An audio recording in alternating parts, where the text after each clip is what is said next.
historia, amores que se revisten de pompa y gloria,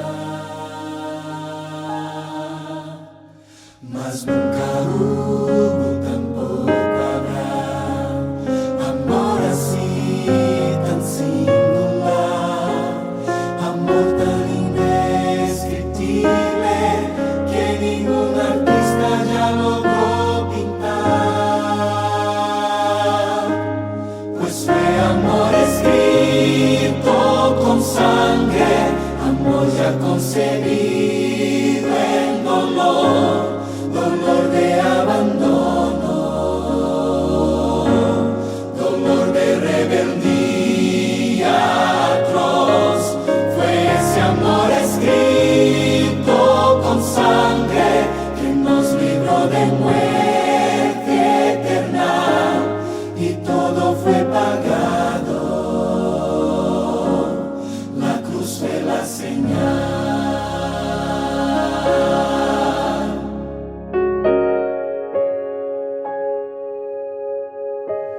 Es ese amor que invita a todos, incluso a quienes se encuentran indignos por tanto fallar en la vida, por tantas heridas, por todo lo que han sufrido. Su fe se ha ido, pero ese amor puede sanar y al caído levantar. Jesús nos promete vida, con su muerte Él nos puede restaurar, pues fue amor escrito con sangre, amor ya concebido en dolor, dolor de abandono, dolor de rebeldía atroz. Fue ese amor escrito con sangre que nos libró de muerte eterna, y todo fue pagado, y todo fue pagado, y todo fue pagado. La cruz fue la señal.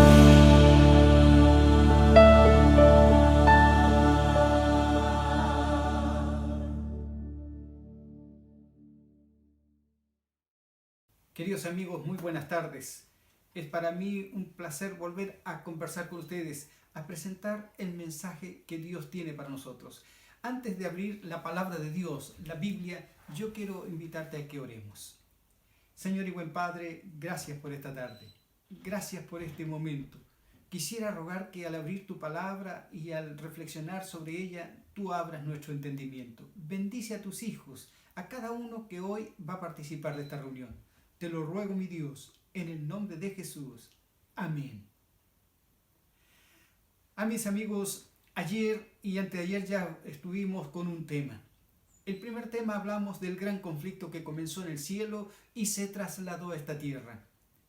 Anoche hablamos acerca de el sustituto que Dios puso para nosotros. Dios entregó a su Hijo como el sustituto para que Adán y Eva, que pecaron, no murieran eternamente. Hablamos ayer acerca del huerto del Edén, donde se introdujo la maldad, el pecado en esta tierra. Ese era el lugar donde Dios iba y se encontraba con sus hijos.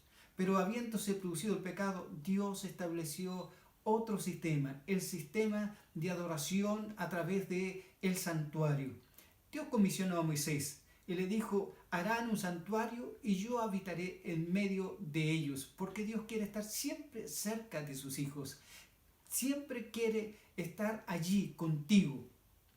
Cuando hablamos del santuario hay muchas cosas que a lo mejor nosotros no comprendemos. Pero quiero decirles que el santuario es la tipificación completa del plan de salvación para nuestras vidas. Vamos a leer el primer pasaje bíblico. Vamos aquí, en pantalla ya está. Limpiaos, dice, pues, de la vieja levadura, para que seáis nueva masa, como sois sin levadura, porque nuestra Pascua, que es Cristo, ya fue sacrificada por nosotros. Fíjate el concepto. Nuestra Pascua, que es Cristo, ya fue sacrificada por nosotros. Queridos, el pueblo de Israel tenía fiestas religiosas, fiestas que eran de un recogimiento, pero también eran fiestas de alegría, fiestas de convocación, en las cuales ellos iban a encontrarse con Dios. Estas eran ventanas abiertas para el conocimiento de la salvación.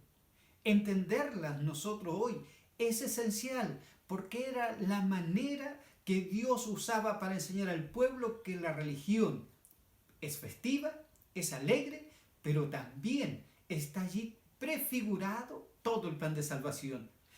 El plan desde la eternidad que fue elaborado por Dios para ti y para mí. Entonces, el pueblo de Israel celebraba estas fiestas a lo largo del año.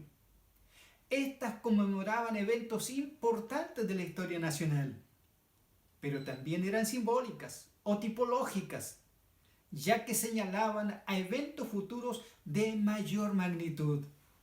Otro detalle importante es que la relación simbólica no se verificaba solo en cuanto al evento en sí, sino también con respecto al tiempo. Los eventos tipificados por las fiestas tenían una correspondencia temporal o cronológica.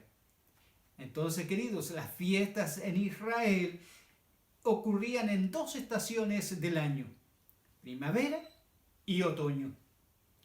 La fiesta de la primavera, la primera de ellas, la Pascua, la de los panes sin levaduras o ácimos, la fiesta de las primicias y el Pentecostés.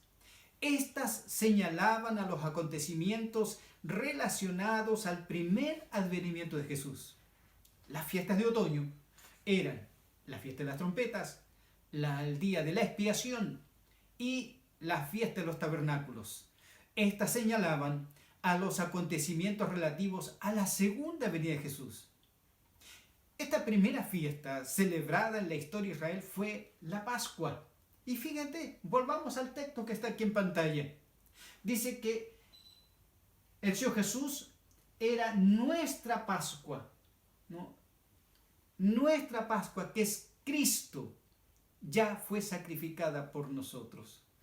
Veamos cuál es el origen de la Pascua. ¿Cuándo fue celebrada esa primera Pascua? Entonces, queridos, porque esta fiesta era una de las más importantes para el pueblo de Israel. Quiero llevarlos a otro pasaje bíblico. Nosotros hemos visto películas acerca de el pueblo de Israel en Egipto y cuando ellos salieron de Egipto. Bueno, antes que las plagas cayeran sobre sobre Egipto, antes que las plagas cayeran sobre el pueblo de Egipto, Moisés recibió instrucciones divinas para que cada familia israelita separara un cordero. Vamos, miren lo que dice el pasaje de Éxodo capítulo 12, versículos 2 y 3.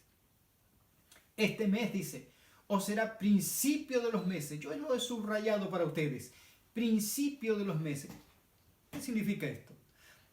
Que el proceso que había tenido ellos en Egipto, siendo ellos esclavos, ahora iba a llegar a su término. Comenzaba una nueva etapa, un nuevo orden, podríamos decir, para ellos. Este mes sería el principio de los meses. Su calendario anual iba a comenzar con este mes.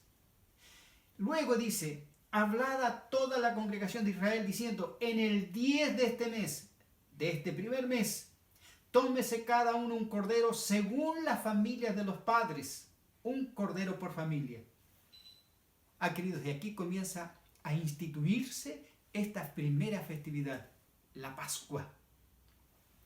Entonces, ¿no? Ellos tenían que reunirse como familia, reunirse allí, ¿no? Y entonces tenían que tomar un cordero. Este cordero tenía que tener cualidades, características específicas. Primero, ser sin defecto. Segundo, macho de 1 año. Podía ser tomado de las ovejas o de las cabras. ¿Qué día debía ser tomado este animalito? El día 10 de ese primer mes. Luego, y lo guardaréis hasta el día 14. Hasta el día 14 de ese mes. Y lo inmolará o lo iba a sacrificar todo el pueblo de Israel. No era un animalito por todo el pueblo, sino cada familia tenía que tener su propio animalito. Y entonces la congregación del pueblo de Israel entre las 2 tardes. Entre las 2 tardes. Permítame hacer un punto aquí de aclaración para que nosotros podamos entender también. Nosotros contamos el inicio de un día a la medianoche. Por ejemplo, hoy, ¿no es cierto? A la medianoche dejará de ser lunes y comenzará el martes. Pero para los israelíes y en el registro bíblico, el día comienza con la puesta del sol. Así que hoy lunes, al ponerse el sol, hoy, ¿no es cierto?, esta noche o esta tarde, se acabará este día y comenzará el siguiente día. Y ese siguiente día va a terminar nuevamente a la puesta del sol. Y aquí entonces, entre las 2 tardes, entre la tarde del 14 y ya antes que sea la tarde del día 15. Bien, entonces aquí tenemos el tiempo en que ellos debían hacerlo y qué es lo que debían hacer. Veamos la siguiente imagen. Miren ahora, el día 14 entonces tomarán de la sangre y la pondrán en los 2 postes y en el dintel de las casas en que lo han de comer. Hay una orientación aquí para los israelíes. Podría haber una familia muy pequeña. Y entonces la orientación era, el texto bíblico lo dice, que debían juntarse 2 familias pequeñas. Ahora bien, tomarán de la sangre y la pondrán ¿dónde? En los 2 postes de la puerta donde estaba reunida esa familia para comer la carne de ese cordero pascual. Pero también dice en el dintel. Y aquella noche comerán la carne asada al fuego y panes sin levadura con hierbas amargas. Notemos las orientaciones específicas. Comerán la carne asada al fuego, panes sin levadura, hierbas amargas. Interesante lo que dice a continuación. Ninguna cosa comeréis de él cruda, ni cocida en agua, sino solo asada al fuego. Aquí hay toda una orientación porque tiene un propósito, queridos. Entonces, aquel día, a la medianoche, ya ahora el día 15 de Aviv, una calamidad recayó sobre Egipto. La mortandad se extendió por todo Egipto. Veamos qué dice este pasaje bíblico. Aquella noche, a la medianoche, Jehová hirió a todo primogénito en la tierra de Egipto, desde el primogénito de Faraón que se sentaba sobre su trono, hasta el primogénito del cautivo que estaba en la cárcel, y todo primogénito de los animales.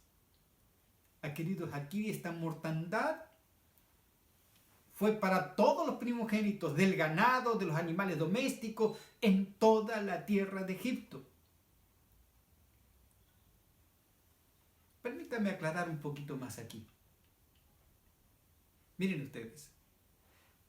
Moisés fue comisionado por Dios para ir a Egipto y sacar al pueblo de Israel desde Egipto y traerlo y llevarlo a la tierra que era su tierra, Canaán. Dios le había dado la promesa de una tierra y esa era Canaán.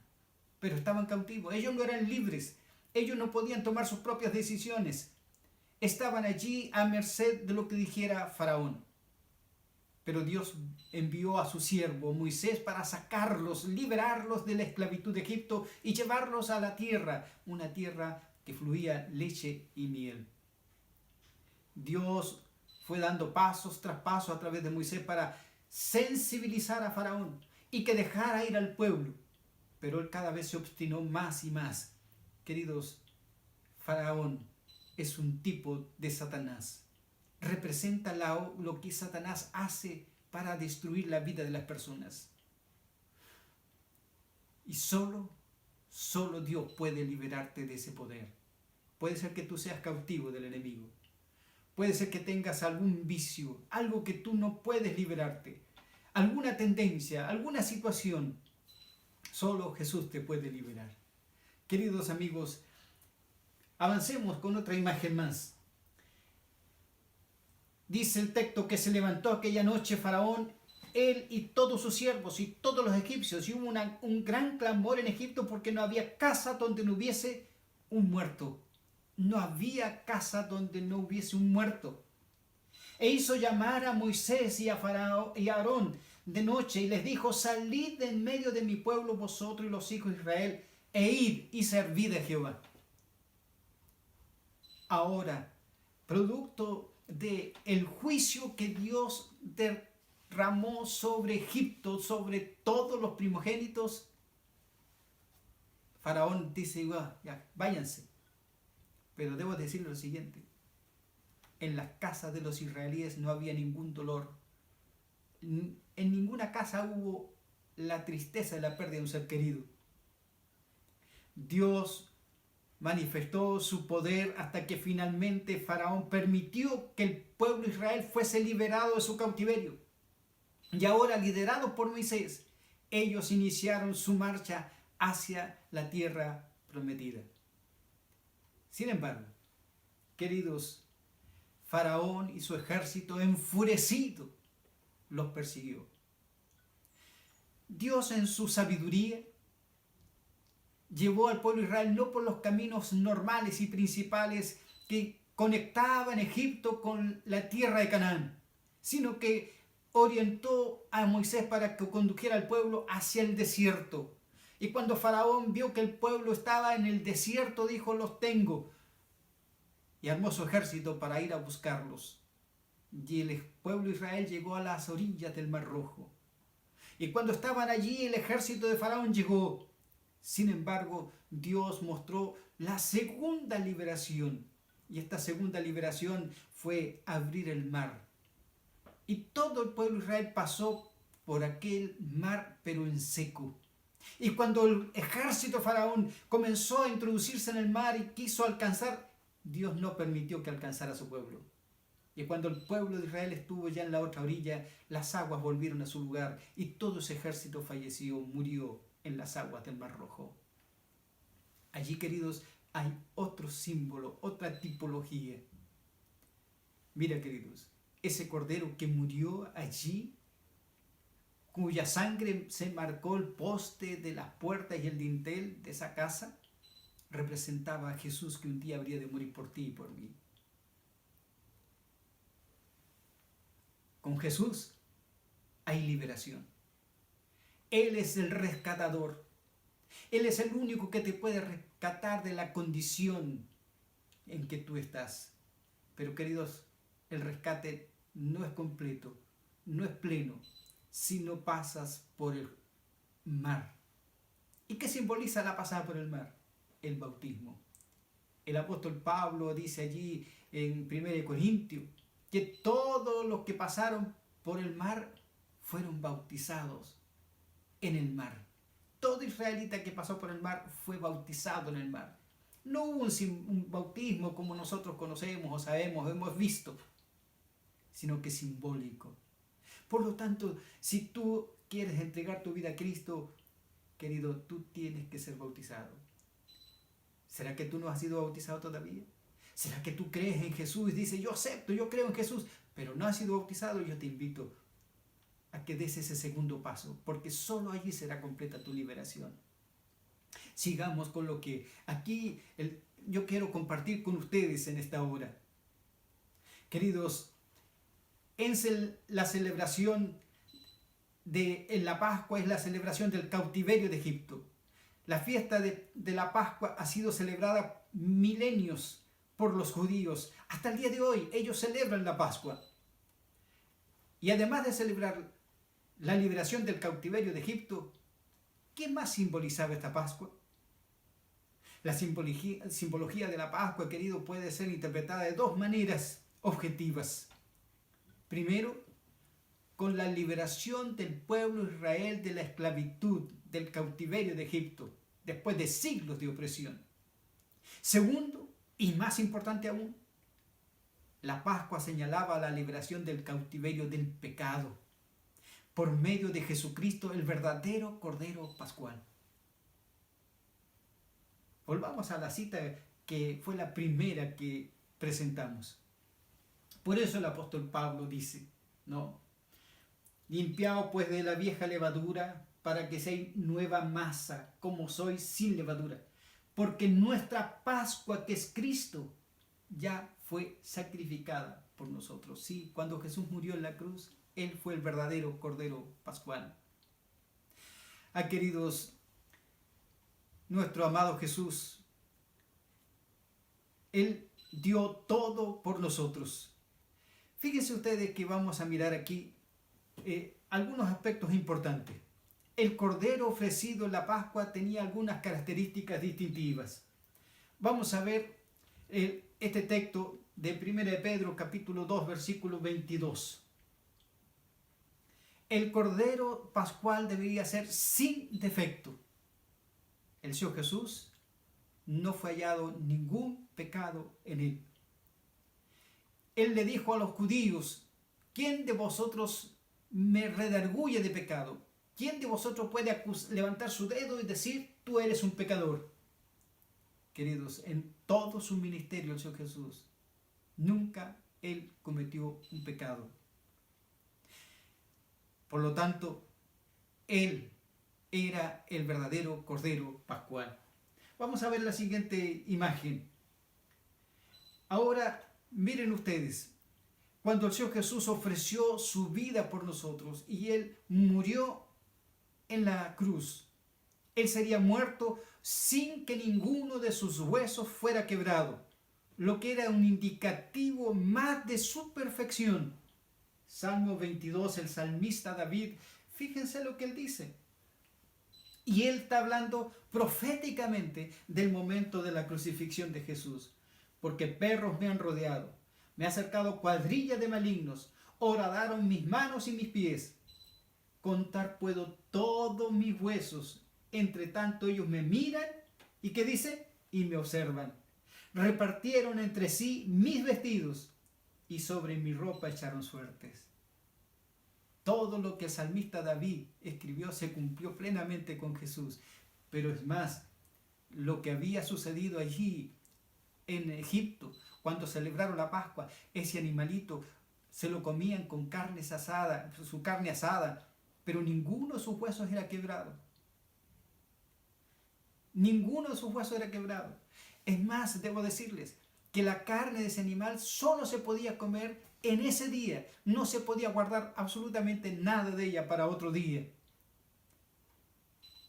Entonces, este cordero debía ser asado entero, lo que significaba que Cristo sería completamente molido por nuestros pecados, por nuestras iniquidades. Y lo dice el profeta Isaías.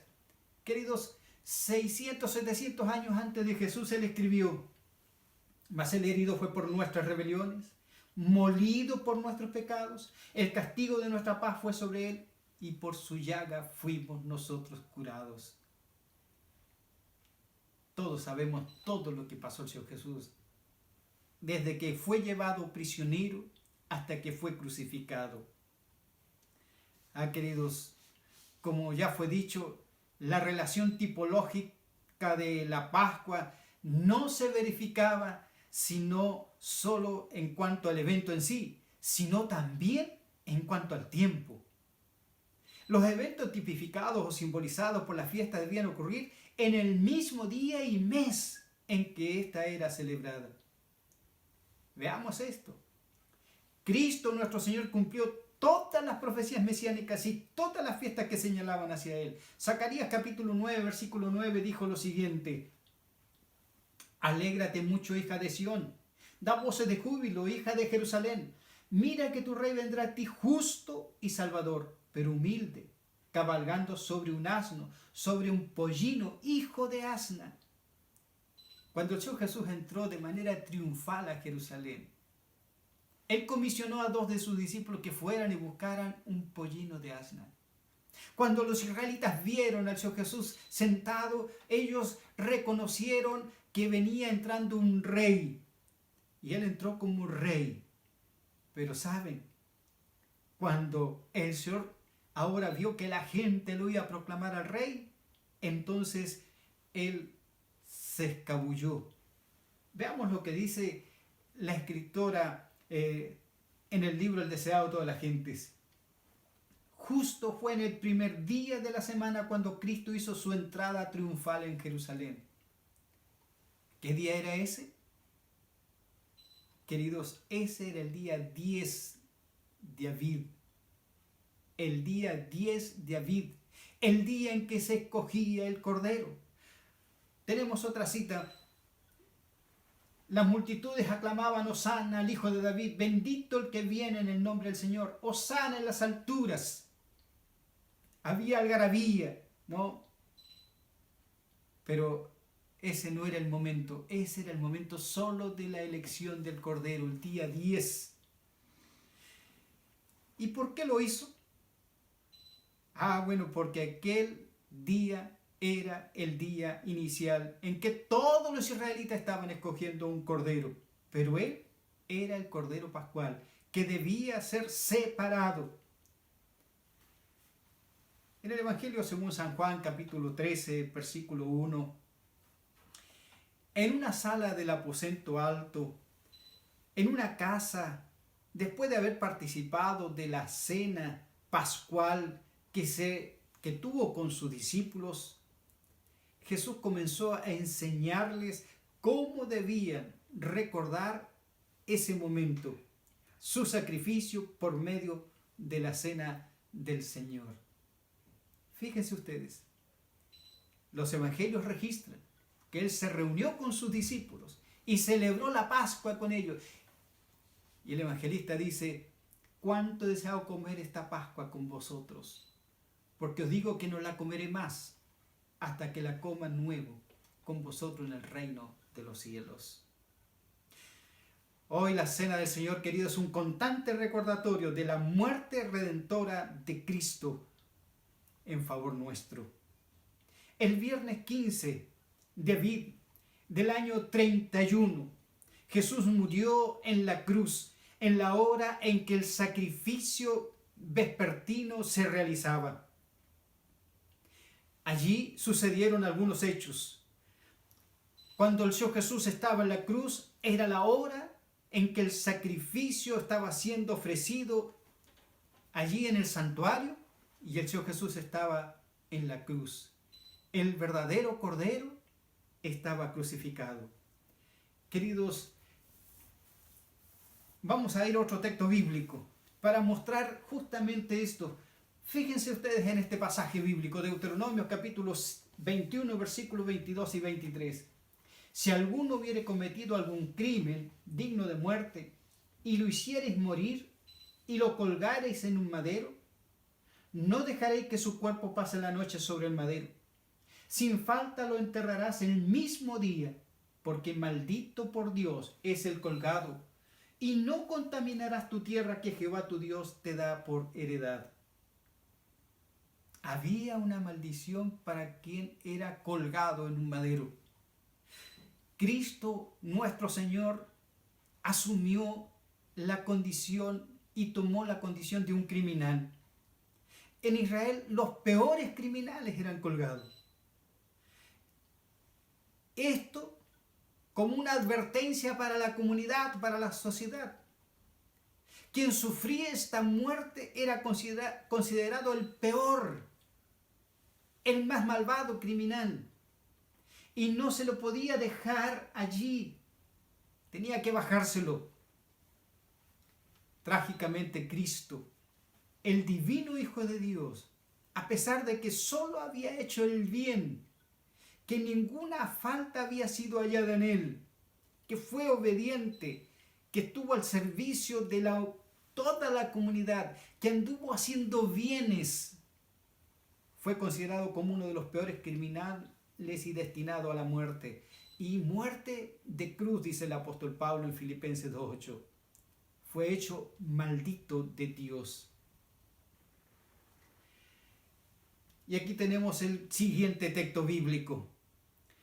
Pablo dice en Gálatas 3:13 que el Señor Jesús fue hecho maldición por nosotros.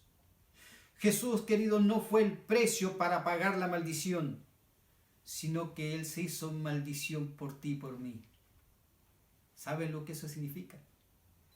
Querido amigo, querido oyente, el sacrificio ya fue realizado. Su salvación es ofrecida por aquel que dio su vida por ti. Para ti es gratuita, pero a Él le costó todo el sufrimiento y su vida. Querido, hoy te invita a que tú le aceptes. El Señor Jesús te está llamando para que tú le aceptes. Él quiere que tú entregues su vida. Querido, hoy es un día de salvación. Hoy Él te está llamando. De ti depende. Que el Señor pueda bendecirte. Vamos a escuchar una alabanza en esta hora. Que esta también pueda llegar a tu corazón.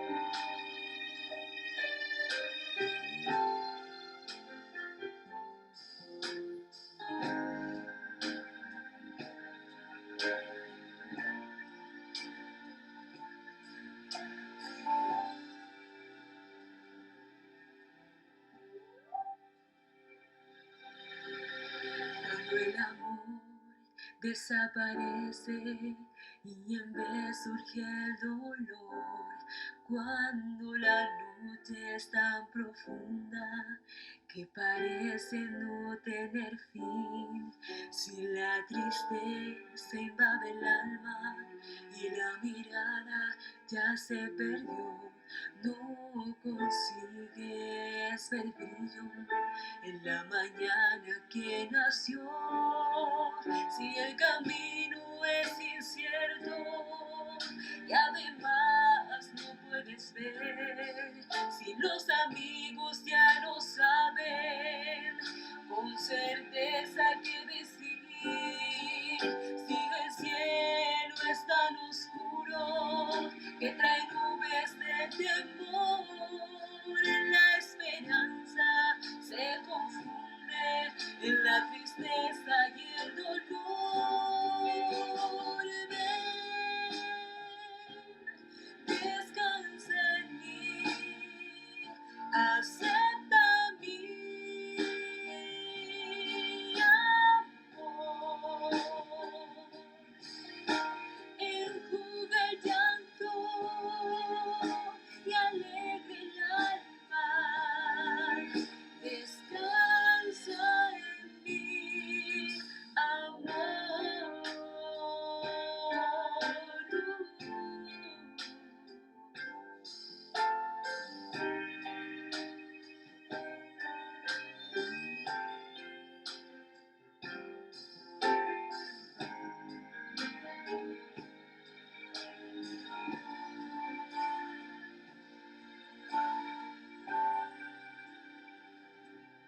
Sé que hoy no entiendes, es difícil comprender. Muchas veces ya perdiste la voluntad de vivir. Sé que el brillo de tus ojos hace tiempo se apagó, mas yo quiero darte fuerzas para enfrentar este dolor. Mi paz es diferente a la que el mundo puede dar. La mañana revela la gloria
Descansa en el Señor.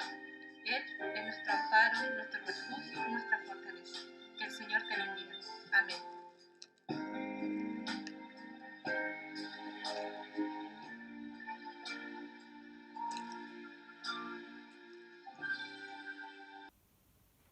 Después de haber escuchado esta alabanza, quiero invitarte a orar.